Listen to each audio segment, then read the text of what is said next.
সুপ্রিয় দর্শক সবাই কেমন আছেন? আশা করছি সবাই ভালো আছেন। আজকে আপনাদের সাথে নদীর পাড়ের একটা চর নিয়ে চলে আসলাম। তো দেখতে পাচ্ছেন নদীর চরগুলো অনেক সুন্দর এবং খেটে খাওয়া মানুষগুলো কাজ করতেছে এবং প্রাণবন্ত একটা নদী প্রান্ত, যেখানে চলতেছে হচ্ছে নৌকা এবং নৌকাতে নাই নাই বললেই চলে। এইগুলো নৌকা একসময় আমাদের বাংলাদেশ নদী কেন্দ্রিক ছিল। তো বর্তমানে হচ্ছে রাস্তাঘাট এগুলো হয়ে যাওয়ার পর নদীকেন্দ্রিক না হয়ে এখন সবকিছু রাস্তা কেন্দ্রিক হয়ে গেছে, ব্যবসা বাণিজ্য সবকিছুই।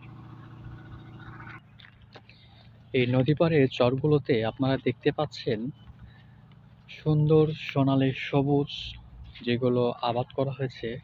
এখানে আছে বিভিন্ন ধরনের পেঁপে গাছ, কুমড়া গাছ, সাচি লাউ গাছ, মিষ্টি লাউ গাছ, এগুলো সবকিছুর এখানে সুন্দর একটা বাগান রয়েছে। তো আজকের ভিডিওতে ছিল আপনাদের সাথে মানিকগঞ্জের এই নদী পাড়ের যে চরগুলো, এই ভিডিওটাতে এগুলো তুলে ধরার চেষ্টা করেছি। কতটুকু তুলে ধরতে পারছি বা কতটুকু পারি নাই, এইটুকু একটু কমেন্টে জানিয়ে যাবেন। তো সবার সাথে এই বলে আমি আমার এই ভিডিওটা শেষ করতেছি। আজকের মতো এই ভিডিওটা এই পর্যন্তই। সবাই ভালো থাকবেন।